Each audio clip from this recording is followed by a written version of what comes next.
따지하오, 여러분 안녕하세요. 이번 시간에는 중국어의 간체자에 대해서 같이 한번 알아보도록 할게요. 자, 그런데 간체자 이전에 먼저 한자에 대해서 조금 알아야 간체자든 뭐든 얘기를 할 수 있을 것 같은데요. 여기 보시면은 중국어를 표기하는 문자 한자라고 나와 있고요. 한자라고 쓰여진 한글, 그쵸? 우리말을 표기하는 문자 한글로 이렇게 썼고요. 영어를 표기하는 이 알파벳으로 또 이렇게, 이거 뭐라고 읽어요? 차이니즈 캐릭터? 뭐 이 정도로 읽으면 되겠죠? 그리고 이제 밑에 보면은 정말로 중국어를 표기하는 문자인 한자를 한자로 제가 적었습니다. 자, 굳이 다 아는 건데 왜 이렇게 세 개의 문자를 비교하냐면 이거를 좀 시작하고 가면 여러분들이 마음을 먹을 때 그래서 한자가 이게 필요하구나 라고 연결이 되실 것 같아서요. 자, 보면은 한자 혹은 아래에 있는 영어를 읽는 거는요. 이 문자 자체가요. 소리를 내는 이 발성할 수 있는 원리에 따라서 만들어진 표음 문자 뭐 이렇게 얘기를 하죠. 그런데 한자라고 쓰여진 이 한자를 보면은요. 아니 도대체 뭐 어디를 히읗으로 어디를 지읒으로 이거 정말 종잡을 수가 없거든요. 왜냐하면 한자는요. 의미, 뜻을 담고 있는 표의 문자이기 때문이에요. 그렇기 때문에 무슨 문제가 있냐면 의미를 설명하려는 단어들을 계속해서 만들어야 돼요. 그래서 한자의 개수가 엄청나게 많아진 거거든요. 자, 그런데 이제 문제는요. 중국어를 시작하려고 했는데 한자가 문제네 라고 생각을 했는데 이 한자를 중국에서는 또 이렇게 쓴다는 거예요. 이건 또 뭐예요? 네, 바로 이게 우리가 이번 시간에 같이 볼 간체자거든요. 자, 여러분, 이 한자와 이 한자랑 비교를 해보면은요, 왜 이름이 간체자인지 느낌이 좀 오실 것 같은데요. 자, 조금 더 자세하게 알아보도록 할게요. 자, 간체자는 뭐고 또 번체자는 뭐지? 자, 한번 보도록 할게요. 간체자는요, 중국어로 발음을 하면 지엔티즈, 지엔티즈라고 발음을 하는데요. 한자의 필획을, 그러니까 이 쓰는 횟수를 줄여서 기억을 하는데 편리하도록 만든 글자예요. 그런데 원래부터 있었던 게 아니고요. 1949년에 중화인민공화국이 수립된 이후에 이 한자를 읽을 수 있는 한어 병음이랑요. 그리고 이런 뭐 사투리 이런 거 말고요. 표준어를 구사할 수 있는 보통화를 이렇게 좀 보급을 하려고 인민들에게 보급하려고 할 때 이제 같이 간체자를 넣어서 문맹률을 좀 줄이려고 했던 거예요. 자, 그래서 만들어진 게 간체자고요. 번체자는요.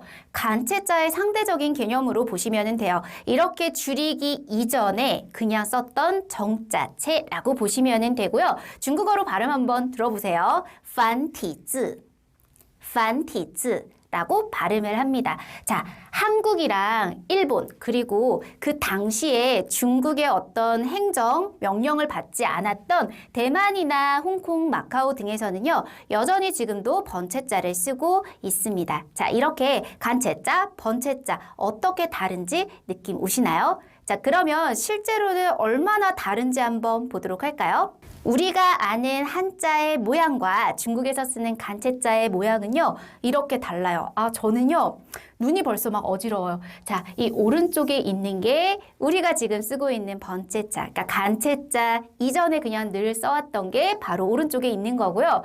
획순을 줄였다 그랬잖아요. 그래서 왼쪽에 있는 게 간체자로 표현한 문자들입니다. 어떠세요? 그냥 눈으로 보기에도 이렇게 자꾸 눈이 오른쪽보다는 왼쪽을 좀 보고 싶다라는 마음이 들지 않으시나요?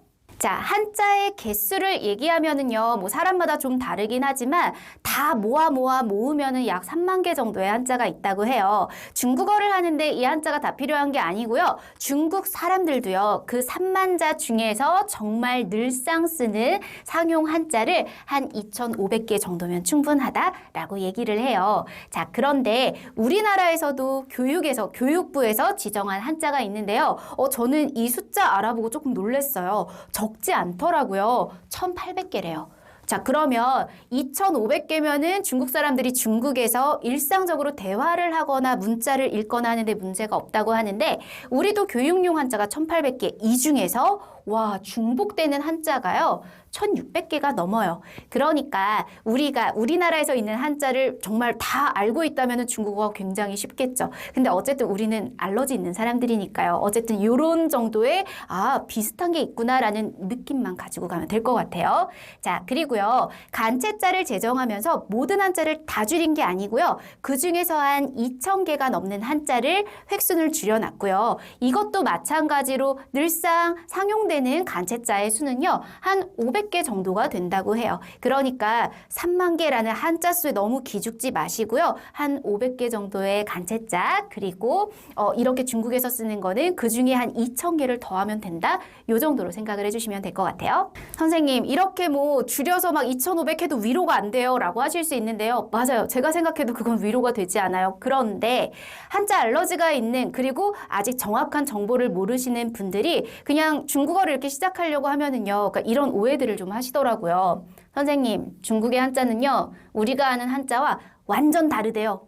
라든지 아니면 중국 한자는요. 다 간체자래요 라고 말씀을 하시는데요. 이건 다 잘못된 정보죠. 우리가 아는 한자와 한 1600개 정도가 되게 일치했었고요. 그리고 중국의 한자는 모두 간체자가 아니라 2500개 중에 500개 정도에 해당하는 지수라고 보시면 돼요. 그러니까 어쨌든 간에 차근차근 한자를 알아가면서 우리가 늘려야 되는 한자의 그 수만 생각하시고요. 전체적인 숫자에 너무 연연하지 않으셨으면 좋겠습니다.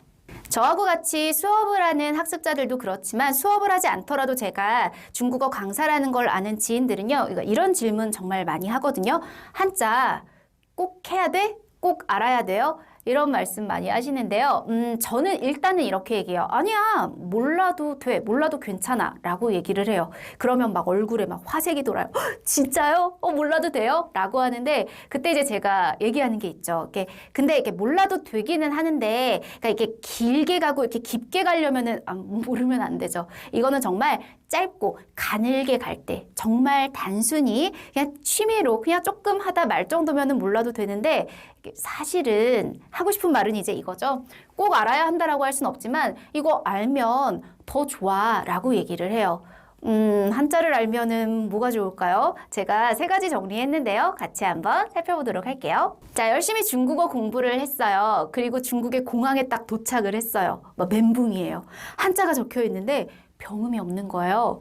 길거리를 갔더니 간판에 죄다 한자밖에 없어요. 식당에 가서 뭐 좀 먹어보려고 했는데 메뉴판도 죄다 한자예요. 뭔가 이렇게 문자를 좀 보려고 했더니 지도에도 병음이 없네?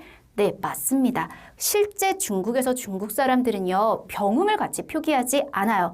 이게 한자를 알면 더 좋은 첫 번째 이유입니다. 길에서 뭔가를 찾거나 그래도 뭔가 좀 이렇게 허기를 해결을 해야 되는데 한자만 보고 아무것도 할 수 없다면 그러면 좀 문제가 있을 수 있을 것 같아요. 자, 2번째 같이 한번 살펴보도록 할게요. 한자에는 동음이의어가 많기 때문에 한자를 알면 좋아요. 동음이의어라는 거는요. 같은 음을 가진 서로 다른 뜻의 낱말이 있다는 거죠. 자, 그런데요. 동음이의어는요. 우리말에도 있어요. 자, 여기에 적혀 있는 거 한번 보도록 할게요. 있잖아, 어젯밤에 내가 먹은 군밤 맛있었다? 이런 얘기를 했어요. 그러니까 우리 서로 이렇게 모국어로 쓰고 있는 관계에서야 이 말을 들으면 밤에 군밤 먹었는데 맛있었다고 이해할 수 있지만 이제 막 한글을 배우기 시작한 외국인이 이런 말을 들었다면은 경악을 할 거예요. 뭐라고? 밤을 구워? 아니 어떻게 깜깜한 밤을 구워? 근데 그걸 또 먹었다고? 라고 할 수 있다는 거죠. 이런 상황이 반대로 중국어를 막 시작한 왕초보 학습자분들의 경우에는요. 조금 전에 들었던 이 낱말의 발음과 그 다음에 듣는 낱말의 발음이 같다면, 심지어 성조까지 같다면 그냥 내가 이전에 배웠던 단어의 발음을 떠올리면서 의미를 혼동할 수 있다는 거예요. 자, 아래에 있는 한자들 한번 보도록 할게요. 있을 제자, 다시 제자. 중국어로는요, 발음이 전부 다 짜이라는 발음으로 읽히거든요. 그러니까 한자를 눈으로 보고 확인하면 조금 더 어떤 의미인지 알겠는데 귀로만 들었을 때는 이게 있다는 건지 다시 하라는 건지 헷갈릴 수 있겠죠. 자, 그 다음 한번 볼게요. 꾸짖을 갈자, 화할 화자. 한국어로는 도금의 발음이 다르지만 중국어로는 전부 다 흐어라는 발음으로 읽히거든요. 이런 것들 하나만 더 볼게요. 비우, 말씀, 물고기, 이 발음은 중국어로는 전부 다 위라는 발음으로 읽힙니다. 그렇기 때문에 한자를 눈에 익혀두지 않으면 이게 빈지 이게 물고기인지 헷갈릴 수 있다는 것 기억해 주세요. 자, 마지막으로 한자를 알면 더 좋은 이유는요. 바로 소리나 의미를 추측할 수 있다는 거예요. 아래 보시면은 하나를 배우면 열을 안다 라고 하죠. 그러니까 이 한자를 알면은 사실은 중국어를 공부하는 한자를 알고 유추하는데 속도가 붙을 수 있다는 거예요. 자, 먼저 소리를 추측할 수 있는 것 한번 보도록 할게요. 자, 옆에 보시면은요. 이걸 보고는 뭔지 모르시겠지만 요쯤 되는 한자를 보면은 이거 말 맞자 아니야? 라고 알아보실 수 있는 분 있으실 수도 있을 것 같아요. 간체자로 줄여서 말 맞자는 저렇게 쓰고요. 옆에 보시면은요. 여기에도 전부 다 말 맞자가 들어가 있어요. 자, 여기에 보면은 매 이렇게 도금이 달라지지만 중국어로는 모두 다 마라는 발음으로 읽힌다는 것. 그러니까 말 맞자를 눈에 확실하게 익혀놓으면 조금 새로운 한자가 나왔을 때 추측할 수 있겠죠. 이거 혹시 발음 마 아닐까? 그러면 10중 8구 맞을 수 있다는 겁니다. 자, 소리나 의미를 추측할 수 있는 것 중에서 의미를 추측할 수 있는 것도 같이 한번 보도록 할게요. 자, 지금 좌측에 있는 거는 딱 보면 여러분들이 간체자기 때문에 눈에 잘 안 들어오실 수 있는데요. 이게 굉장히 흔하게 여러분들이 보실 수 있는 쇠금자거든요. 쇠금자를 줄여서 이렇게 중국어에서는 쓰고요. 이게 딱 들어가면은 금속과 관련이 있다라는 의미를 추측하실 수 있다는 거예요. 자, 이쪽에 보시면은요. 마찬가지로 좌측에 쇠금자 부수가 이렇게 다 들어가 있거든요. 돈이라든지 은이라든지 바늘 이런 침 같은 것도요. 금속을 연상할 수 있으니 이 이외에도 단어 중에서 쇠금자가 부수로 들어간 걸 본다면 이거 금속이랑 관련이 있지 않을까라고 충분히 추측하실 수 있을 거예요.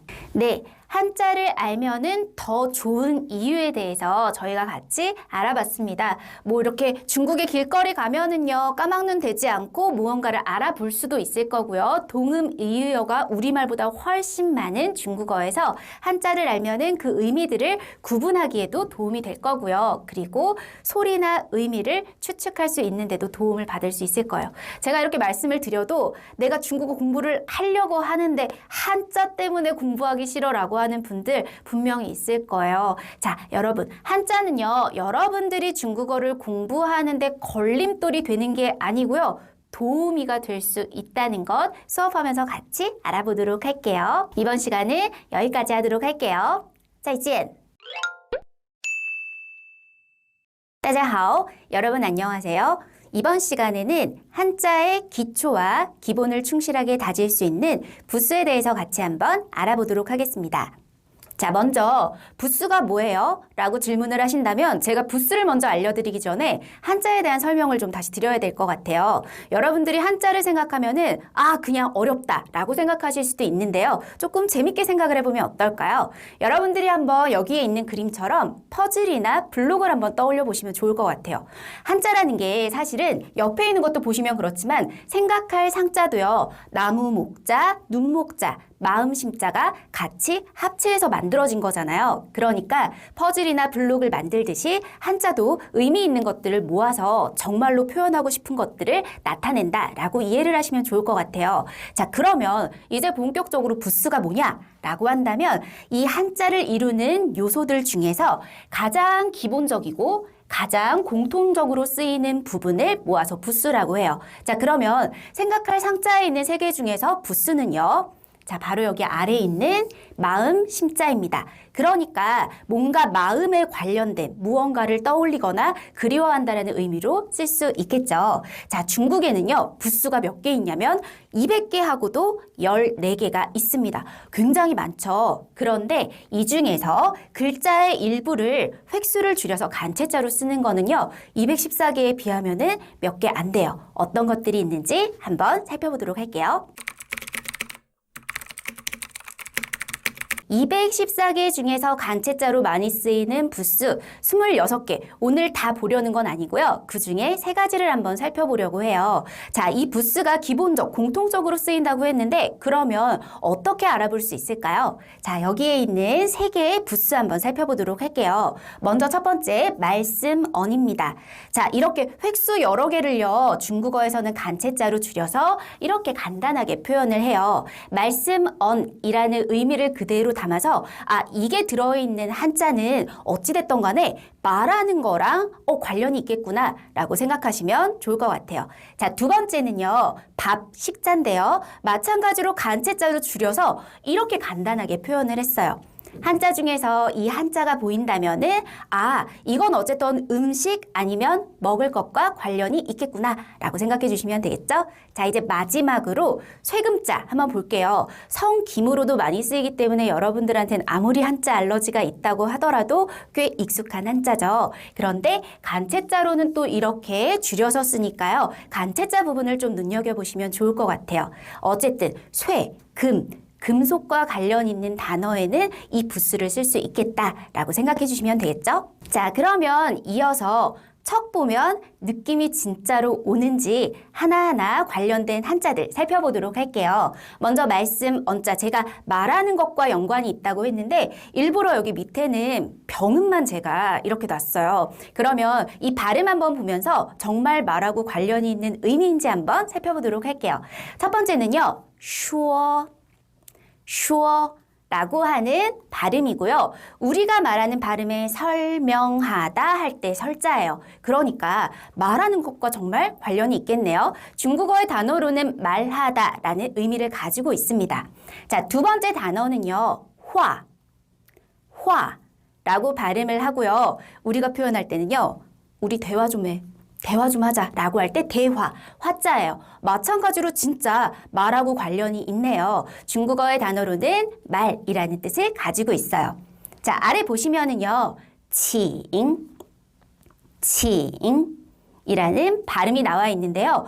요청하다, 청하다라는 의미를 가지고 있는 청자고요. 중국어로도 마찬가지로 청하다, 부탁하다의 의미를 가지고 있어요. 뭔가 청하는데 말 안 하고 표현 안 하고 할 수 없겠죠. 자, 마지막 단어 한번 보도록 할게요. 발음은요. 입술 이렇게 모아주세요.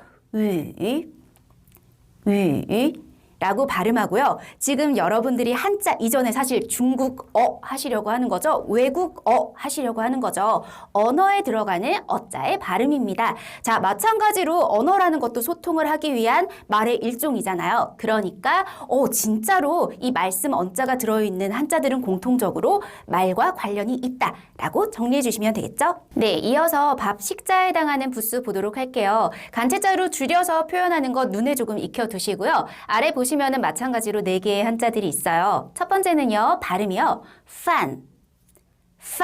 이라고 발음을 하고요. 사실 한국에 여러분들이 좀 이렇게 눈여겨보시면은 길거리에서 이 간판에 이 이 들어간 게 물론 번체자이기 때문에 여러분들이 눈에 안 보이겠지만 좀 의외로 많아요. 예를 들면 홍콩 반점, 북경 반점 이런 것들이요. 뭐 하는 곳이죠? 그쵸. 밥 먹는 곳이잖아요. 자, 판이라는 건 중국어로 밥에 해당하는 뜻이 있습니다. 자, 이어서 다음 한자는요. 인. 자, 이 한자는요. 우리 그런 표현 많이 하죠. 더 음료수 없어? 음료수? 이거는 음용하시면 안 돼요. 이라는 건요. 중국어로 마시다에 해당하는 뜻이 있거든요. 마찬가지로 입으로 들어가는 거니까 먹는 것과 관련 있네요. 자, 이어서 한번 볼게요. 발음이요. 라고 발음을 하고요. 이 표현 한국어에서 이럴 때 많이 써요. 너무 많이 배가 고플 때 아사 직전이다 이런 표현 하잖아요. 그때 아에 해당하는 한자고요. 중국어로는 배고프다에 해당하는 뜻이에요. 음식을 먹지 못해서 배가 고픈 거니까 먹을 것과 연관이 있다고 볼 수 있겠죠. 자, 이어서 옆에 보시면은요. 바오 라고 발음을 하고요. 무언가를 많이 먹으면 기분 좋으시죠? 포만감을 느끼시죠? 근데 또 너무 많이 포식했다 이렇게 하면 또 과식이 될 수 있으니까 조심하시고요. 그 포에 해당하는 발음으로 중국어로는 배부르다는 뜻을 가지고 있어요. 음식을 많이 먹고 배가 부르니까 먹을 식자 관련 있겠네요. 자, 마지막이에요. 쇠금자에 해당하는 것들 한번 확인해 볼 건데요. 쇠금자도 마찬가지로 익숙하지 않게 이렇게 간체자로 줄여진 것들 일단 눈여겨보시고요. 단어 한번 살펴보도록 할게요. 첫 번째 단어는요. 이라고 발음을 하고요. 이거 여러분들 분명히 좋아하실 거예요. 금하고 관련된 거. 뭐냐면은요. 우리 금전 관계, 금전 혹은 은전 한입 할 때 전에 해당하는 건데요. 네, 맞아요. 중국어로는 돈에 해당하는 뜻을 가지고 있어요. 좋아하시죠? 자, 두 번째 한번 보도록 할게요. 발음은요. 인 이렇게 위에 올려주시고요. 올림픽에서 은메달을 땄습니다 할 때 그 은에 해당하는 거예요. 금속 맞죠? 자, 다음은요. 발음이요. 티에 라고 하고요. 여러분들 중에서 대중교통 중에 이 티에가 들어간 거 타시는 분들 많을 거예요. 지하철 할 때 철에 해당하는 단어고요. 중국어로도 마찬가지로 철강에 해당하는 뜻을 가지고 있습니다. 완전 금속이죠. 자, 마지막 보도록 할게요. 마지막은요. 쩐 이라고 발음을 하고요. 이 단어는 어떨 때 많이 쓰냐면 여러분 이렇게 좀 몸이 쑤시고 이럴 때 그냥 쉬셔도 되시겠지만 만약에 몸이 많이 아픈 좀 이렇게 연로하신 분들은요. 이렇게 그렇게 한의원 가가지고 침을 맞아요. 침에 해당하는 뜻이거든요. 침 플라스틱으로 만드는 거 아니죠? 네, 쇠로 만들어요. 그래서 여기에 있는 한자 4개도 쇠금자가 들어가는 부스 금속이랑 관련 있다. 확인해 봤습니다. 자, 수업 마무리하면서 지금까지 배웠던 내용으로 우리가 모르는 단어의 의미를 유추할 수 있을까? 제가 퀴즈를 하나 준비해 봤는데요. 여기에 있는 한자로 저희 어떤 뉘앙스일지 훈음으로 정확하게 뭐야 라고 맞출 수는 없겠지만 대충 어떤 느낌인지 우리 한번 유추해 보도록 해요. 자, 일단 단어 보시면은요. 부수를 찾아야 되는데요. 생각할 상자랑 같은 것이 아래 깔려 있어요. 그쵸? 마음심자 부수가 있기 때문에 무언가 마음이 기분이랑 관련된 것이다 라고 유추하실 수 있을 것 같아요. 그리고 한자가 처음에 만들어진 원리가요. 모양을 보고 상형 문자 이런 거 여러분들 많이 들어보셨을 거예요. 모양을 따서 만들었는데 위에 있는 안일 비자가요. 뭐 여러 가지 해석 방법이 있긴 하지만 제가 비교적 좋아하는 건 어떤 게 있냐면은 사람이요. 이렇게 등을 맞대고 이렇게 등을 대고 있는 거예요. 그러면 느낌이 다정하지는 않겠죠. 그런데 그러한 마음으로 이렇게 마음 위에 두 사람이 등을 돌리고 있는 것 어떤 느낌일지 그런 느낌을 여러분들의 상상력을 동원해서 생각해 보시면 좋을 것 같아요. 자, 이 의미는요. 두 사람이 서로 등진 모습을 한 마음 상태, 마음이 어긋나다라는 뜻인데요. 정확한 의미로는요. 슬플 비자, 그러니까 우리의 훈음으로는 슬플 비자고요. 중국어 발음으로는 빼이 라고 발음을 하고요. 슬프다, 슬퍼하다 라는 의미를 가지고 있습니다. 네, 이번 시간에 부스에 대해서 준비한 내용은 여기까지인데요. 제가 하나 좀 걱정되는 게 있어요. 이렇게 의욕이 막 넘쳐가지고 오늘 한자 많이 나왔다. 나 이거 쓰면서 다 외워야지. 이렇게 접근하시면 안 돼요. 자, 오늘 배운 거의 포인트는요. 부수였어요. 부수가 뭐냐를 알기 전에 일단 여러분 먼저 한자라는 건 퍼즐이나 블록 조각을 쌓거나 끼워서 만든 하나의 완전체라고 생각을 해주시고요. 그중에 가장 기본적인 공통적인 요소를 부수라고 한다. 그런데 이 부수를 알고 보면은 조금 더 많은 한자에 공통적으로 들어가는 그 모양을 봤을 때 의미를 유추할 수 있다 정도로만 기억을 해주시면 되겠습니다. 자, 수고하셨습니다. 再见. 大家好. 여러분 안녕하세요. 이번 시간에는 단어에 대해서 같이 한번 살펴보도록 할 거예요. 그런데 제가 장담하건대 이번 강의 들으면은 여러분들 중국어 공부를 앞두고 마음이 굉장히 편해지실 거예요. 왜냐면은 제가 준비한 첫 번째가 한국인이 중국어를 배울 때 유리한 점이거든요. 한국인이라는 이유만으로 중국어를 배울 때 유리한 점 제가 생각해보니까 3가지 정도가 있더라고요. 자, 첫 번째 한번 보도록 할게요. 한국어 문법은 어렵다. 이게 이유입니다. 라고 하면 선생님 한국어 문법이 어려운 게 왜 유리한 거예요? 라고 할 텐데 상대적으로 한국어 문법이 어려운 거에 상대적으로 중국어 문법은 쉽거든요. 자, 예를 한번 들어보면요. 한국어에서 사랑한다 라는 표현을 누군가에게 고백을 해요. 글로 쓸 수도 있고 말로 할 수도 있어요. 그럴 때 할 수 있는 표현이요. 사랑하다, 사랑한다, 사랑합니다, 사랑해요, 사랑해, 그리고 사랑했었다, 사랑할 거다, 사랑하니까, 사랑한다면 이렇게 여러 가지로 어미 변화가 많죠. 자, 이런 거를 외국인한테 사랑한다라는 단어 하나를 알려주고 이렇게 맥락에 따라서 바뀐다라고 하면은요, 진짜 막 머리가요, 막 이렇게 터져 나갈 것 같을 거예요. 그런데 중국어는요, 어쨌든 맥락에 맞게 이런 표현을 하나로 표현할 수 있다는 거예요. 我爱你, 사랑해 라고 하는 표현에서 I라는 단어가 사랑한다 라는 의미를 가지고 있거든요. 그러니까 제가 지금 예로 든 거는 정말 빙산의 일각이고요. 조금 중국어를 오랫동안 유지하다 보면은 진짜 중국어가 약간 발음에서 내가 좀 처음에는 좀 힘들었는데 한자 때문에 내가 좀 겁을 먹기는 했는데 이거 해보니까 쉽네.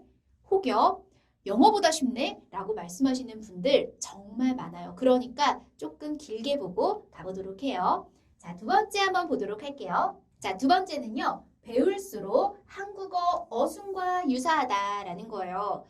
이 표현에도 반박 바로 나올 거예요. 아닌데? 이거 중국어는 영어랑 똑같은데 내가 그렇게 들었는데 라고 하시는 분들 있단 말이에요. 네, 그 말도 맞아요. 뭐예요? 여기서는 한국어랑 영어도 뭐예요? 라고 할 수 있는데 아주 기본적인 뼈대를 놓고 짧은 문장을 놓고 보면은 영어의 어순과 기본 어순과 중국어의 어순은 같아요. 그런데 언제까지 애기처럼 짧은 말만 할 거예요. 살도 붙이고 이렇게 문장의 길이를 늘려가다 보면은 이런 것들 수식어라고 하죠. 그 수식어의 위치들이 놀랍게도 배우면 배울수록 한국어랑 유사하다는 거 느끼시려면 여러분 제가 아까 말씀드렸죠. 조금 길게 보고 가셔야 돼요. 우리 같이 한번 느껴봐요. 자, 이제 세 번째 보도록 할게요. 한국어 발음이 비슷한 한국어에 발음이 비슷한 한자어가 많다는 거예요. 어떻게 보면은 제가 오늘 이번 시간에 준비한 맥락이랑 가장 비슷한 건데요. 중국어를 내가 들었는데 한국어의 의미가 떠오르네? 라고 하는 것들이 의외로 많다는 거예요. 자, 아래에 있는 것들 한번 들어보세요. 제가 어떤 앞뒤 맥락이나 이런 것들 안 알려드리지만 분명히 이렇게 딱 귀에 들으면 이거 아닐까라고 하는 것 한 개 이상 있다. 저 여기다 장담합니다. 자, 한번 들어보세요. 雨伞, 空气, 同意, 勇气, 重要. 자, 딱 들었을 때 이건 정말 이걸 것 같아요 라고 하는 거 확률적으로 제가 그냥 이렇게 물어보지는 못하잖아요. 확률적으로 아마 이 단어를 여러분들이 많이 알아듣지 않았을까 싶어요. 重要, 重要 하면 네, 맞아요. 아마 맞을 거예요. 중요하다라고 하는 발음과 굉장히 유사하다는 거예요. 자, 이렇게 한국인이 중국어를 배울 때 유리한 점만 말씀드리면 뭐 중국어 할만하겠네. 한자만 빼면 이라고 생각하실 수 있는데 사실 또 그런 거는 아니에요. 그래서 한국인이 중국어를 배울 때 유리한 점 말고 조금 불리한 점도 한번 같이 말씀드리고 가보도록 할게요. 자, 한국인이기 때문에 중국어를 배우려고 하다 보면은 한국어에 없는 발음이라든지 성조 때문에 또 되게 시작할 때 힘들어 하시는 분들 많아요. 자, 그런데 자, 발음이나 성조, 제 포인트는요. 단기 완성은 없다라는 거예요. 공부를 배우다 보면은요. 짧은 기간에 효율을 높이기 위해서 막 교재 같은 데도 단기 완성, 30일 완성 이런 거 굉장히 많잖아요. 그런데 단기 완성 없어요. 특히 발음이나 성조는요. 자, 여기에 있는 이 문장은요. 제가 중국에 5년 동안 있으면서 정말 무수히 많이 했었던 제 이름을 소개하는 건데요. 한번 들어보세요, 여러분. 我叫金义珍, 艺术的艺, 珍贵的珍. 자, 이렇게 하는 발음으로 했어야 하는데 때는 제가 본과 2학년 때예요. 2학년 때 제가 이 똑같은 문장을 교수님 앞에서 이렇게 발음을 했어요. 我叫金义珍, 艺术的艺, 珍贵的珍. 자, 아마 여러분들은 아까 말한 거랑 지금이랑 뭐가 다르지? 라고 하실 수 있는데요. 어떤 발음의 차이가 있었냐면 이름의 예진에 해당하는 이 쩐이라는 발음을 앞에서 얘기할 때는 쩐이라고 발음을 하고요. 뒤에서 얘기할 때는 쩐이라고 발음을 한 거예요. 이 발음은 옳지 않은 발음이거든요. 제가 무려 2년 동안 이름을요 잘못 말하고 다녔던 거예요. 그럼 교수님이 콕 집어서 얘기를 해주시니까 얼마나 제가 부끄러웠겠어요. 자, 여기서 말하는 포인트는요. 이 Z 발음이랑 ZH 발음은 구분하기 어려운 거구나. 이게 아니고요. 제가 중국어를 학습한 지 그것도 이제 언어 환경이 중국인 곳에서 학습을 했을 때도 2년 차가 되었을 때 발음의 완벽함, 완성은 없었다는 거예요. 그러니까 여러분 제가 누누이 말하지만 길게 보고 가세요. 짧게 보면은 힘들어요. 누가요? 여러분이 힘드신 거예요.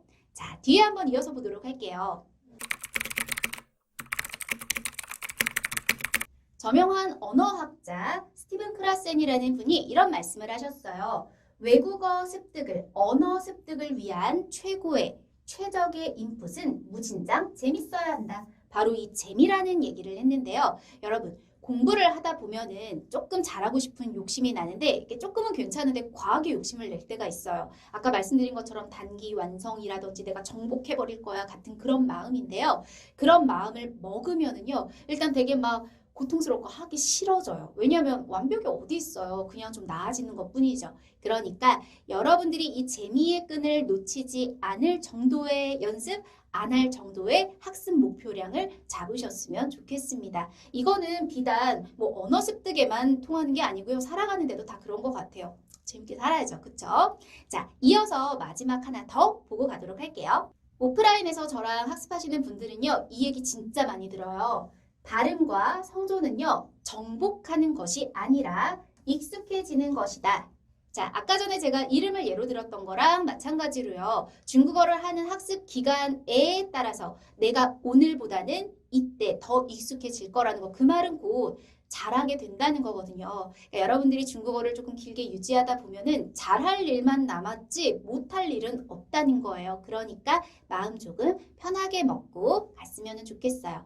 자, 오늘 수업 이번 수업으로 다시 돌아와서 단어에 대해서 제가 정말 여러분들한테 알려드리고 싶은 거는요. 이게 마음에서 이렇게 이 중국어 발음 내가 이렇게 들었는데 한국어 문장이 떠올라, 한국어 단어가 떠올라라고 하는 게 있으면은 또 나름대로의 재미나 희열을 느낄 수 있거든요. 몇 가지 단어 준비했는데요. 같이 한번 보도록 할게요. 자, 보시면은요. 들으면 느낌이 와요. 네요. 첫 번째 단어 발음 한번 들어보세요. 准备 准备 자, 이 准备라는 단어 들으면 딱 떠오르시는 분들도 있겠지만 약간의 제가 좀 언어 환경을 좀 말씀을 드려볼까요? 여행을 가려고 해요. 이것저것 챙기고 있어요. 准备라는 단어가 들렸다면 그쵸? 그러면 준비라는 거랑 매칭이 좀 되실 거예요. 자, 두 번째 단어 한번 볼게요. 欢迎 欢迎 자, 마찬가지예요. 의미를 제가 그냥 바로 알려드리지 않는 거는 딱 이거다 하고 떠오르시는 분들도 있을 텐데 조금 더 저의 설명이 필요하신 분들도 있을 것 같아요. 만약에 여러분들이 중국을 가셨을 때 가게, 상점, 음식점 이런 데를 들어간다면 종업원이 이렇게 허리를 숙이거나 이렇게 손을 이렇게 하면서 환영이라고 얘기를 할 거예요. 아, 나를 환영하는구나 라고 이해하실 수 있겠죠. 환영, 환영이라는 발음 비슷해요. 자, 이어서 한번 보도록 할게요. 公园, 公园 자, 마찬가지예요. 그냥 바로 하시고 싶으시죠? 자, 제가요. 저희 집 옆에요. 이렇게 작은 공園이 있어요. 라고 한다면 그쵸. 100% 그거 공원, 공園이라고 연결하실 수 있을 거예요. 자, 이제 마지막 한번 보도록 할게요. 3음절 처음으로 나오죠? 图书馆 图书馆 자, 이것도 마찬가지예요. 시험 기간이에요. 내가 평소에는 잘 가진 않지만 시험 기간에는 图书馆 여기 가서 공부해야지 라고 하는 언어 환경이 있다면 이거 도서관이랑 되게 비슷하다. 图书馆이라고 생각하실 수 있을 거예요. 자, 이어서 외래어 중에서 들으면은 이거구나 라고 할 수 있는 것 제가 퀴즈로 하나 만들어 봤는데요. 먼저 읽기 전에 중국에서 외국어를 이렇게 번역을 하는 과정에 있어서는요. 두 가지 방법이 있어요. 발음을 듣고 그대로 옮기는 음역이 있고요. 의미를 해석을 해서 하는 의역이 있어요. 자, 여기에 있는 이 단어는요. 두 개를 다 같이 쓴 거거든요. 한번 들어보세요. 미니춘 미니춘 자, 이 단어에서 제가 의미를 해석한 건 알려드려야죠. 왜냐하면 그건 들어서 우리가 유추할 수 없는 거니까요. 춘이라는 단어는 치마를 뜻해요. 의상 중에서 치마를 뜻하고요. 치마는 치마인데 미니춘 느낌 딱 오시죠? 네, 맞아요. 중국어로 미니스커트를 미니裙이라고 하는데요. 제가 많고 많은 외래어 중에 이걸 가지고 온 이유는요. 이 음을 가지고 온 미니에 이 중국 사람들의 해석이 들어간 게 저는 막 너무 재밌더라고요. 자, 보시면은요. 니하오 할 때 니죠. 너, 당신이라는 뜻이고요. 앞에 있는 미라는 단어는요. 유혹하다, 미혹하다의 뜻을 가지고 있어요. 그러니까 중국인들에게 이 미니친의 의미는요. 짧은 치마의 의미 플러스 어떤 어감이 들어있다고요? 당신을 유혹하는 치마. 자, 이런 식으로 단어의 의미를, 한자의 의미를, 스토리를 듣고 나서 들으면은요. 절대 잊어버리지 않으실 거예요. 아마 오늘 여기에 있던 많은 비슷한 단어 중에서도 마지막에 있는 미니친 가장 임팩트 있지 않을까 싶습니다. 어쨌든 중국어를 학습하는 데 있어서 비슷한 한자어가 이미 우리말에 많다는 건 굉장히 도움이 되는 일인 것 같아요. 자, 여기까지 이번 시간 단어에 대해서 살펴봤습니다. 再见. 大家好. 여러분 안녕하세요. 이번 시간에는 디지털 입력 방법에 대해서 알아보도록 할게요. 그런데 디지털 입력 방법을 알아보기 전에 자, 저 이렇게 질문을 좀 좋아하는데요. 여러분 아날로그 좋아하세요? 아니면 디지털 좋아하세요? 저는요, 이렇게 감성적으로는 정말 이렇게 마음은 아날로그 쪽이 너무 좋은데 그냥 이렇게 흘러가는 세태가 보면은요, 디지털에 익숙해지게끔 만드는 것 같아요. 전 조금 아쉽기는 한데요. 중국어 학습하는데도 아날로그 방식으로 저는 공부를 했었거든요. 얼굴을 보면서 수업을 들었고요. 그리고 필기도 하고요. 사전도요. 저는 이렇게 종이 사전도 봤었거든요. 그리고 친구들 만나면 이렇게 수다 떨고요. 근데 이렇게 디지털로 바뀌고 나서는요. 온라인 수업의 장점이 또 있잖아요. 온라인 수업 너무 익숙해지기도 했고요. 그리고 펜이나 노트가 이렇게 태블릿 같은 걸로도 많이 바뀌고요. 이렇게 소통 같은 것도 SNS 통해서 많이 하죠. 자, 여러분들의 지금 생활은 아날로그가 많을까요? 아니면은 디지털 방식이 많을까요?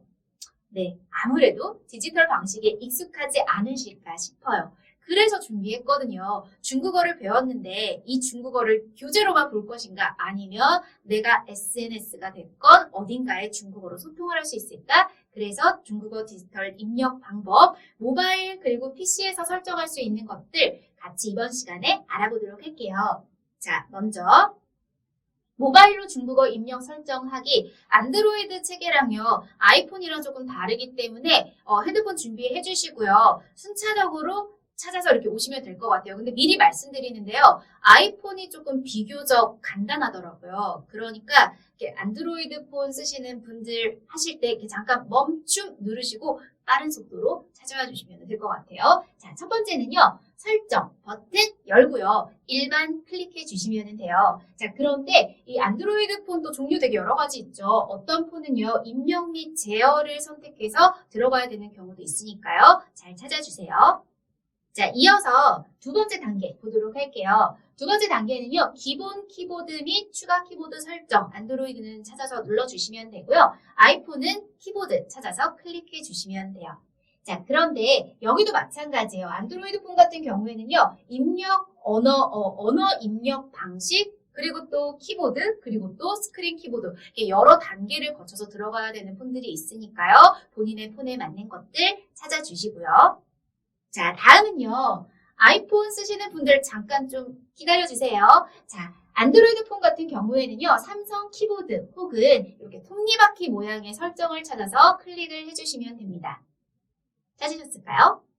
자, 이어서 한번 볼게요. 세 번째 단계는요. 안드로이드 폰에서는요. 언어 및 키보드 형식 찾아서 클릭해 주시고요. 아이폰은요. 키보드 안에 있는 키보드를 찾아서 다시 한번 클릭해 주시면 됩니다. 자, 여기까지 잘 찾아오실 수 있겠죠? 자, 다음 네 번째 단계는요. 안드로이드는 입력 언어 관리를 클릭해 주시면 되고요. 아이폰은요. 새로운 키보드 추가를 찾아서 클릭해 주시면 됩니다. 마찬가지로 안드로이드 폰은요. 이 말이 입력 언어 입력 선택 혹은 입력 언어 추가 등으로 다르게 표현이 된 것들도 있으니까요. 본인의 폰에 맞는 것 확인해 주시고요. 자, 이제 다섯 번째 단계. 이제 거의 다 왔어요. 자, 다섯 번째는요. 안드로이드 폰은요. 간체 중문, 지엔티 중원이라고 쓰여있는 중국어, 괄호하고 중국어를 클릭. 근데 이건 그냥 클릭이 아니고요. 다운로드를 받으셔야 돼요. 그리고 아이폰은요. 중국어 괄호하고 간체 찾아서 클릭 버튼 눌러주시면 됩니다. 자, 이제 마지막 하나 남았네요.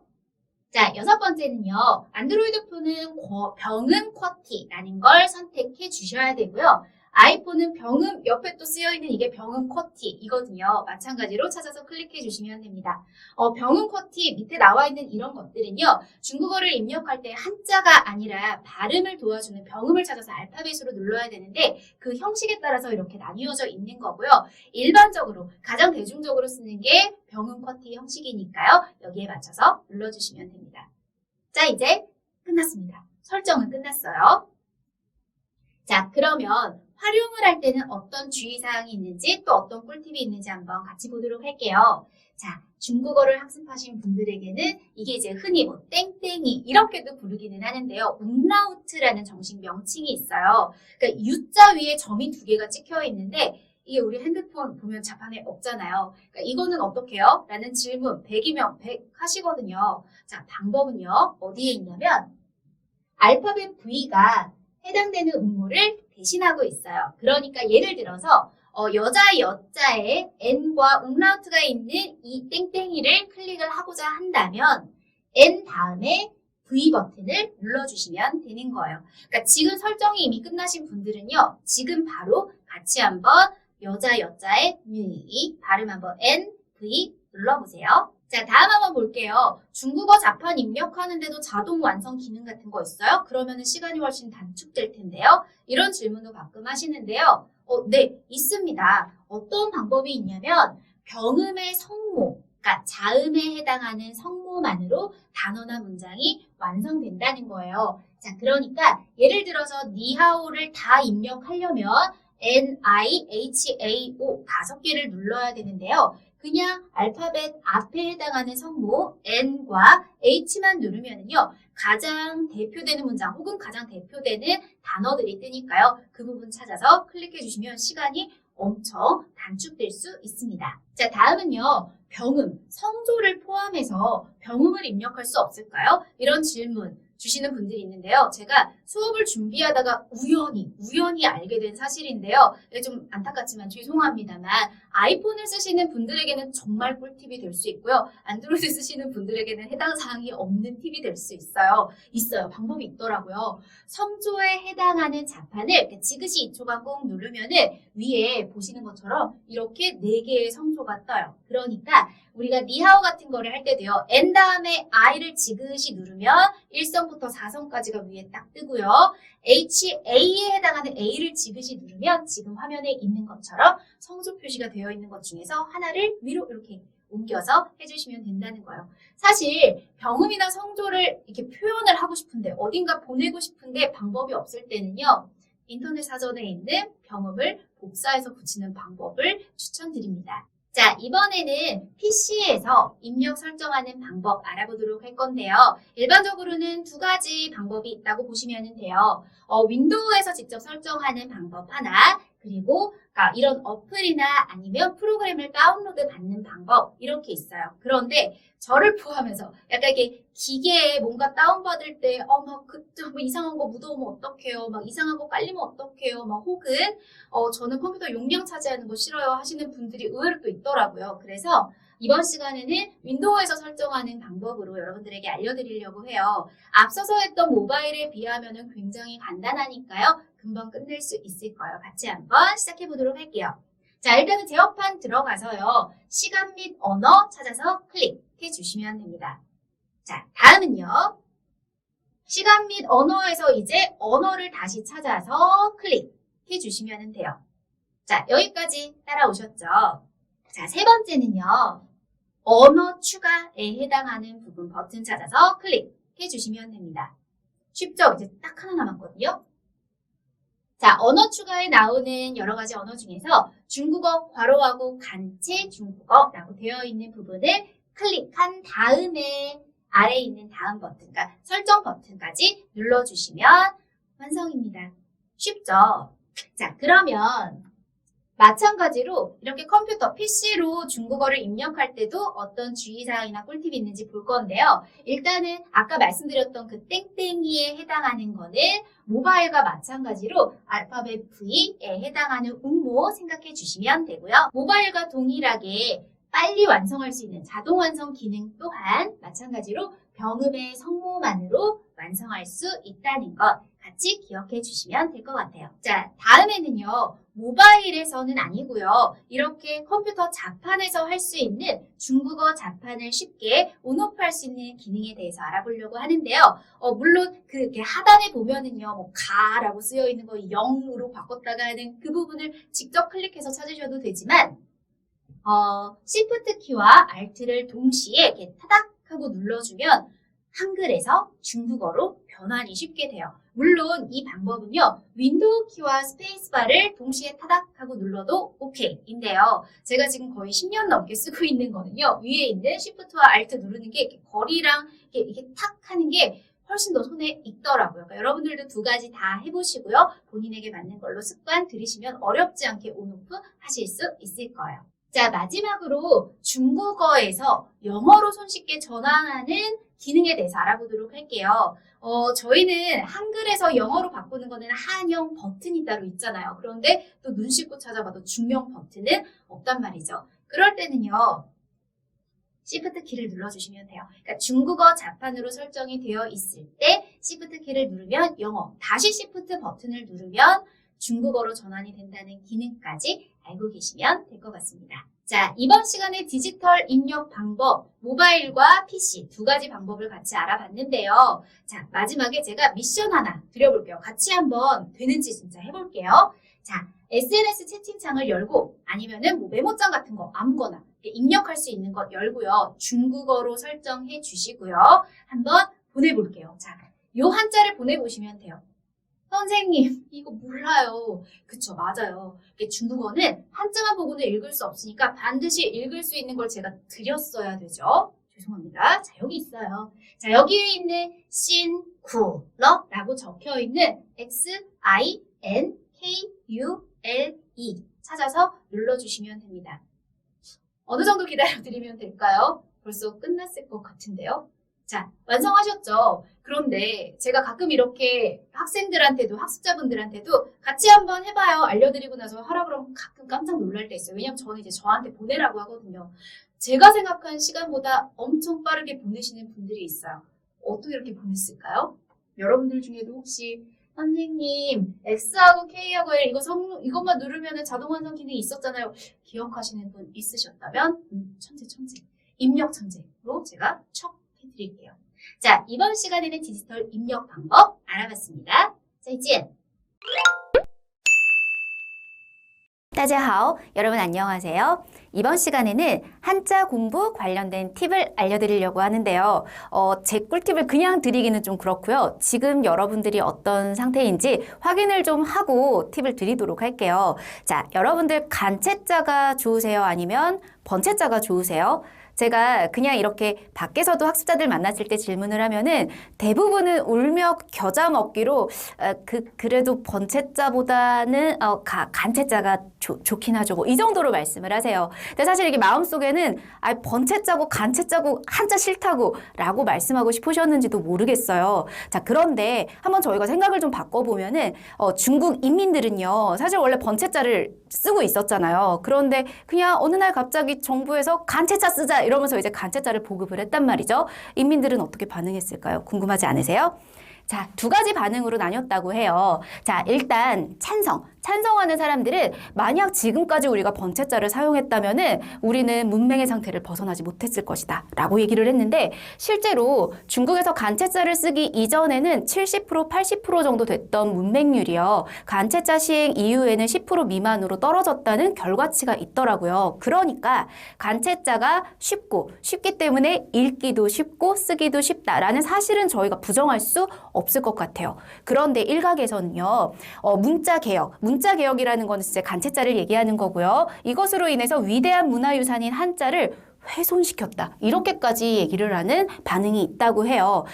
제가 그런 말씀 드린 적 있죠. 한자라는 게 사실 퍼즐이나 블럭 생각하시면은요, 이 의미와 이 의미를 조합해서 만든 거예요 라고 말씀을 드렸는데요. 생각을 해보면 간체자는 그렇게 모여진 한자의 획수가 많다는 이유 때문에 일부는 획수를 줄여버리고 일부는 퍼즐 블럭 하나를 빼버리고 이런 식으로 만들었으니 한자를 사랑하는 인민의 입장에서는 그거는 한자가 아니야 라고 했을 수도 있을 것 같아요.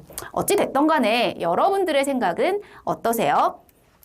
자, 간체자가 읽고 쓰기 편하다. 이거는 부정할 수 없다고 제가 아까도 말씀드렸고요. 제가 걱정이 되는 거는요. 읽기 쓰고 편한 거는 그 인민들이고요. 나는 아직도 아니란 말이죠. 라고 하는 분이 있을까 봐요. 아직도 여전히 한자가 두려우실까요?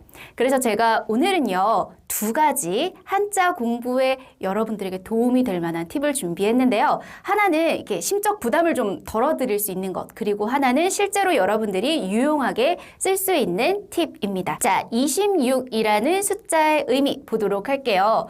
제가요, 중국어의 부수가요, 200하고도 14개가 있다라고 말씀을 드렸었는데, 그 중에서 간체자로 줄여서 자주 쓰는 게 26개가 있다고 말씀드린 적 있어요.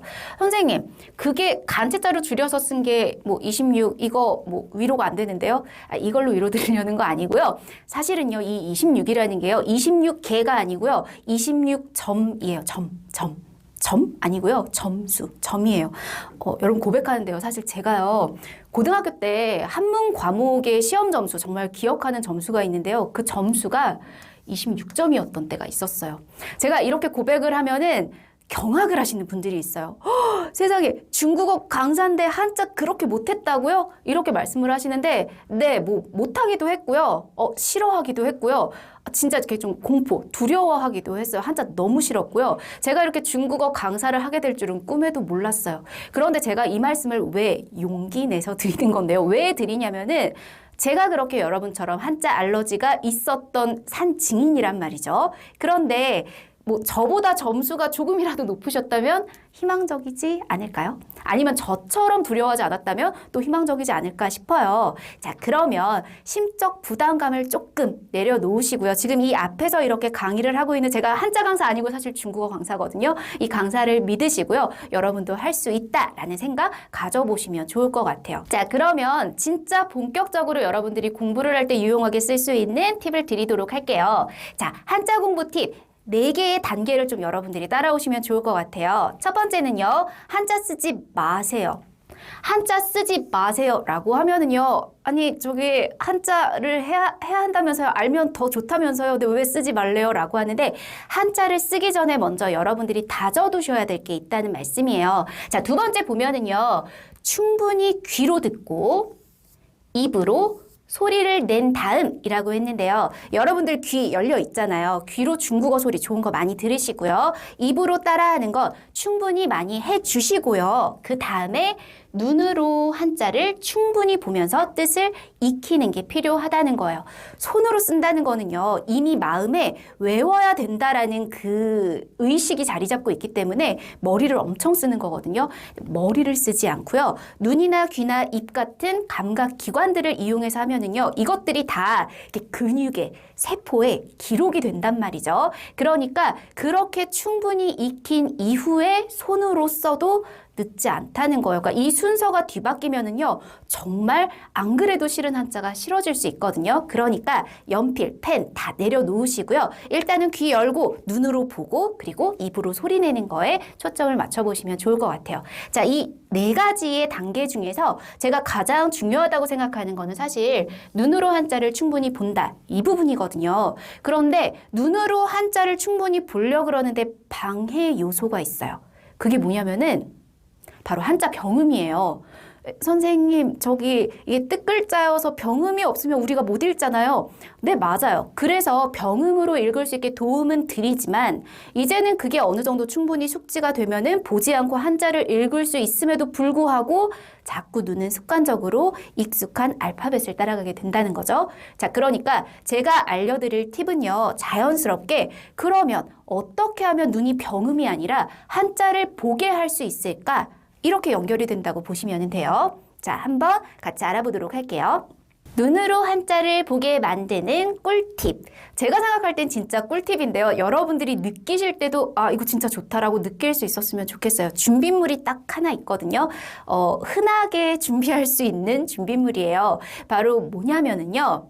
한자를 안 보게 하는 건데 뭐 손으로 가려도 되지 않을까? 라고 할 수 있는데 좀 더 확실한 게 필요합니다. 뭘 준비해 주시냐면요.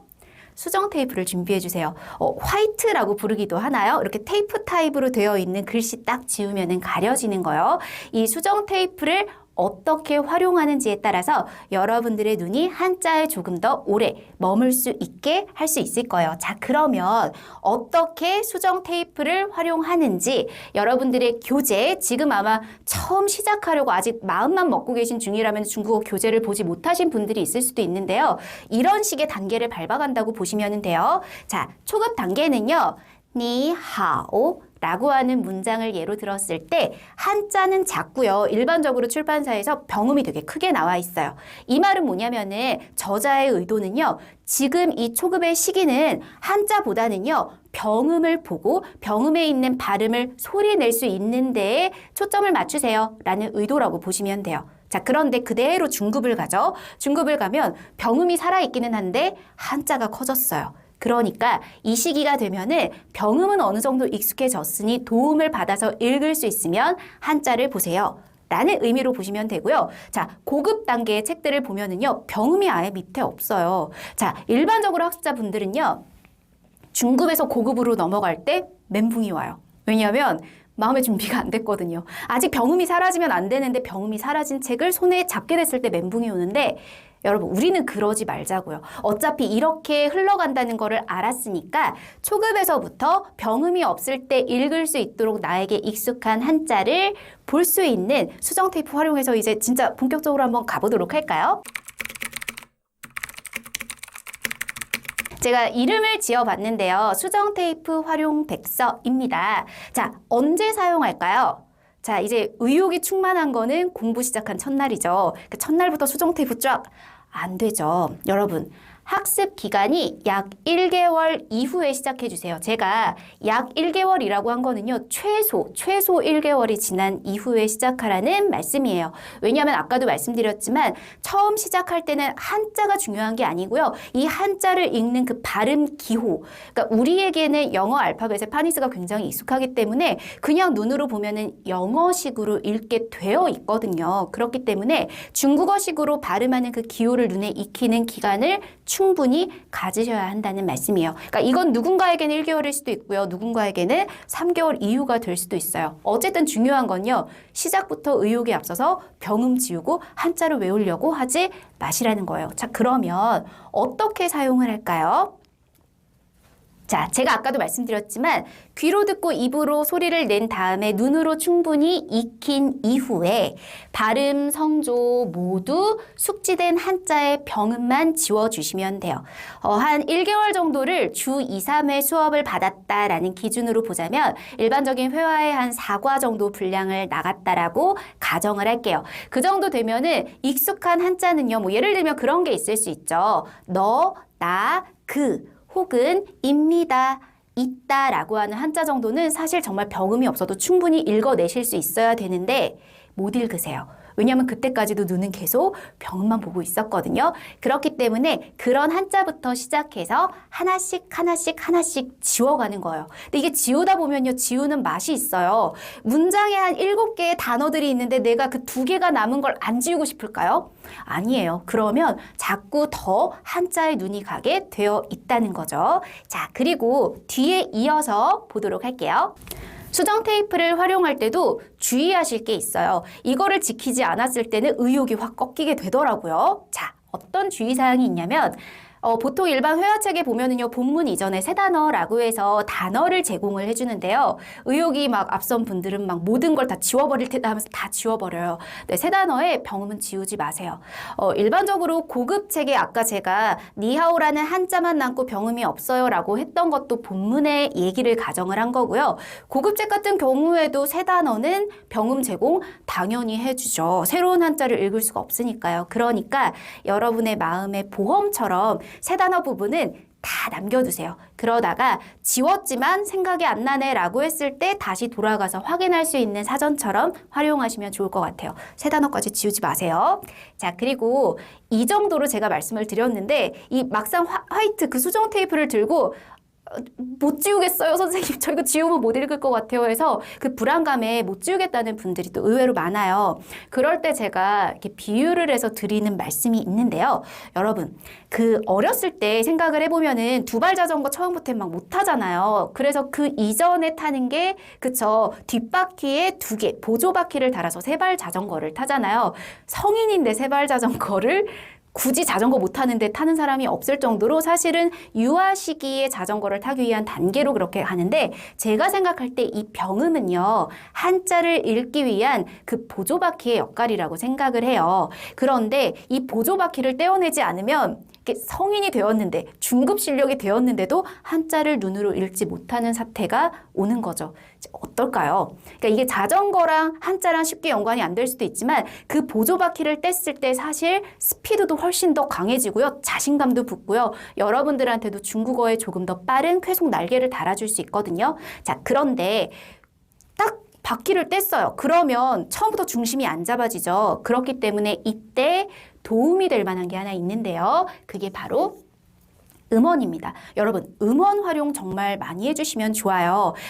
자전거 탈 때 보통은요, 이렇게 뒤에서 아빠가 흔들흔들 가는 거 잡아주다가 어느 정도 됐다 했을 때 이렇게 손을 놔주는 것처럼 병음이 지워진 한자를 읽을 때 원어민의 음원이라든지 아니면은 정말 많이 숙련된 강사의 발음을 들으면서 자꾸자꾸 귀에 좋은 것을 넣어줘야 자신감 있게 읽을 수 있거든요. 자, 이렇게 한자로 수정 테이프만 남기고, 그러니까 수정 테이프로 병음을 지워내고 한자를 읽으면서 음원으로 도움을 받으시면은 여러분들도 조금 더 빠른 시간에 한자에 익숙해지실 수 있을 거라고 생각합니다.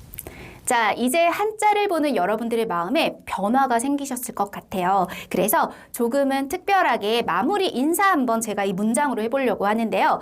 연령대가 조금 있으신 분들은 딱 보면 나 이거 아는 건데, 혹은 의미까지 알아 라고 하는 분 있으실 수 있을 거예요. 학위시습지 부력 열호. 중국어로는요, 学而时习之不亦乐乎라고 발음을 하는데요. 어떤 의미가 있냐면 이게 배울 학자도 있고요. 그리고 뭐 뒤에 보니까 뭐 내가 조금 아는 것 같은 시도 있고 한데요. 제가 그냥 풀어서 한번 이렇게 보도록 할게요. 무언가를 배우고 때 맞추어 익힌다면 즐겁지 아니한가 라는 뜻인데요. 이게 배움에 관련된 논어에 나오는 공자님 말씀인데요. 이거 딱 보면은 그래 뭐 배움은 즐거운 거구나 라고 생각하실 수 있는데, 여러분 제가 생각할 때 이 문장의 방점은요, 어디에 있냐면은 요 한자에 있어요. 시, 익히는 거죠. 익힌다는 거는 연습한다는 거예요. 그러니까 새가 1만 번의 날갯짓을 해서 날 수 있다라고 하는 것처럼 사실 단순하게 수업을 듣거나 배우는 거는요, 내게 아니죠. 수업 듣고 돌아서면 잊어버리는 거예요. 그게 정말 우리 것이 되기 위해서는요, 많이 보고 많이 듣고 많이 말하고 이런 연습 단계가 있어야 된다는 것. 그래야 여러분들이 정말 중국어에서 재밌다라고 하는 성취감을 느낄 수 있을 것 같습니다. 연습 많이 해주세요. 자, 이번 강의는 여기서 마무리하도록 하겠습니다. 辛苦了，再见。